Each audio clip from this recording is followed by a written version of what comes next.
Society has a non-negotiable impact on the actions of those living in and through it. What sort of things was society facing during the time of Emma Goldman that impacted her so heavily?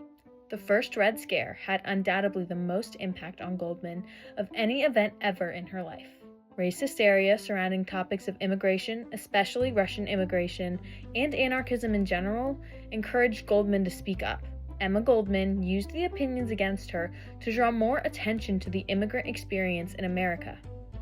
The story of Emma Goldman gives us prime examples, not only of how hysteria results in harmful treatment of minorities, but also shows how reacting to such hysteria can be used to motivate the oppressed and wrongfully accused. I decided to devote myself to the presentation of anarchism, a social philosophy which aims at the emancipation, economic, social, political, and spiritual of the human race.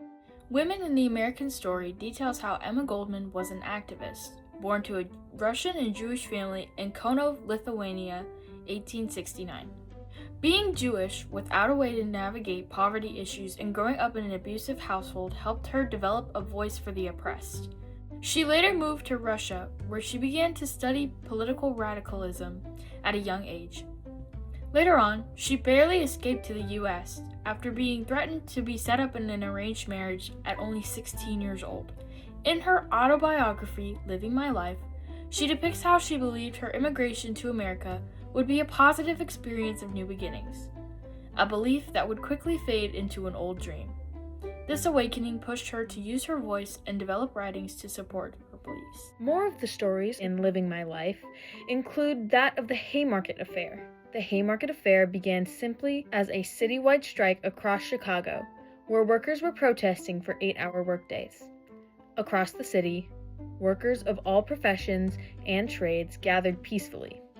Their intentions were pure, and their goal was reasonable. According to an article from the Omaha Daily Bee, these workers believed that with solidarity they could accomplish anything, and they may have been successful if not for the violent turn that the strike took. During the third day of the strike, striking workers clashed with police members, resulting in several demonstrators wounded or even killed by these officers.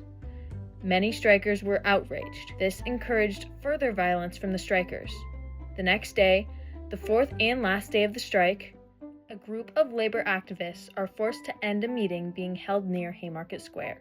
It is after the forceful breakup of the meeting, of which Goldman was in attendance, that a bomb was detonated, killing one police officer, several demonstrators, and wounding many others of both parties. She had just gained her U.S. citizenship following her marriage to Jacob Kirshner.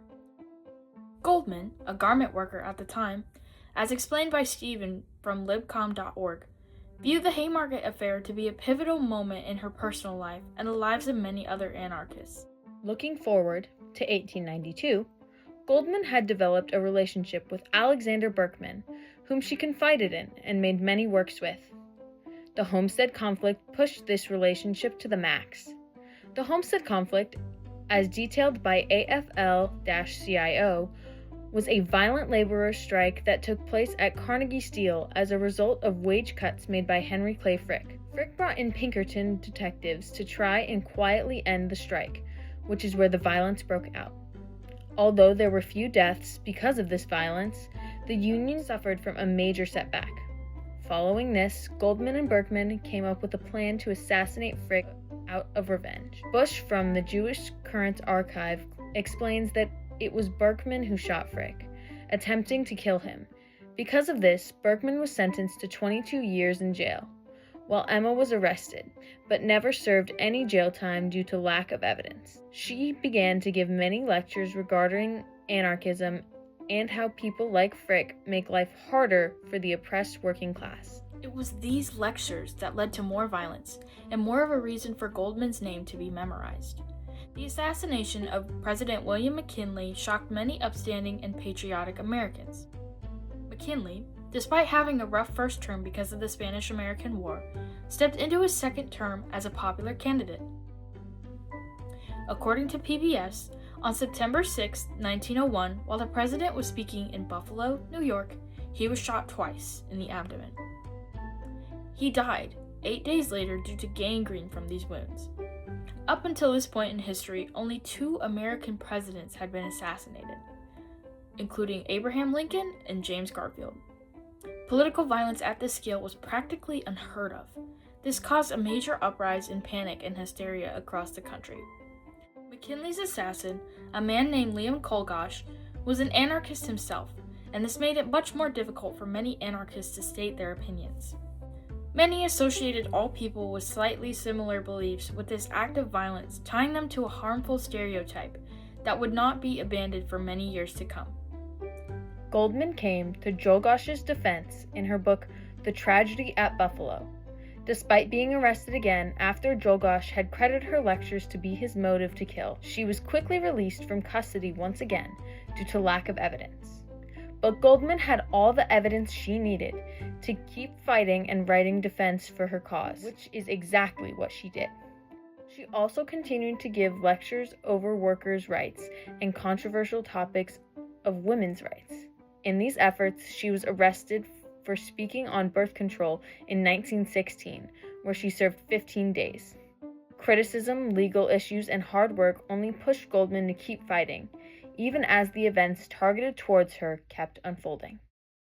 During the height of the first Red Scare, another event, this time targeting immigrants, affected Goldman severely, known as the Palmer Raids. On June 2, 1919, a bomb was used to attack Attorney General A. Mitchell Palmer at his house in Washington, D.C. The Attorney General was not injured, but instead the person who was the person who conspired and placed the bomb, a male anarchist by the name of Carlo Valdinocci. Many high-ranking officials and privileged American citizens already feared the actions of extreme anarchists, and this caused Attorney General Palmer to step into action. He appointed a man named J. Edgar Hoover to lead an investigation on the individuals responsible for the bombings. The investigation eventually spread to include the investigation of anyone who presented anarchist thoughts or opinions. Goldman was among the many people, being both an immigrant and a subscriber to anarchist beliefs, that Hoover ordered to be arrested for their opinion. The government was, according to Christopher M. Finnan, taking actions against anarchism in order to legislate it out of existence. They reached their height in January of 1920, when mass amounts of immigrants, specifically those from Russia, were rounded up, arrested, and immediately deported. Among them was Goldman. This shows how the result of hysteria after the acts of a small percentage of people resulted in the unnecessary harm of many people. But Goldman herself only viewed this deportation to be an honor, and not as a defeat, as described in her book Deportation, Its Meaning and Menace, made one final time with Berkman. It was in this final document that Goldman's impact had been recognized fully. Deporting her was only a momentary silencer, since her work had already been loudly voiced. Goldman died as she lived, a fighter, and without this fight, there's no telling how our society would operate, or even if it would. We are able to see, through the work of silenced voices in a world of loud ones, such as Emma Goldman's, just how impactful societal reactions can be. Despite major backlash, Goldman forced her name on the tongues of many who would have never uttered a woman's name before. If not for her work on advocating for women and workers, then what would our world look like today? Without her initiative to make birth control available to women, modern women would be less empowered to advocate for their reproductive health. Her advocacy also led to more women being integrated and recognized in the work field, which is carried over into modern times. And her consistent publishings dedicated to workers' rights means that modern workers benefit from the framework she placed for fair labor acts and regulations to be upheld. If not for a woman, who else could do it?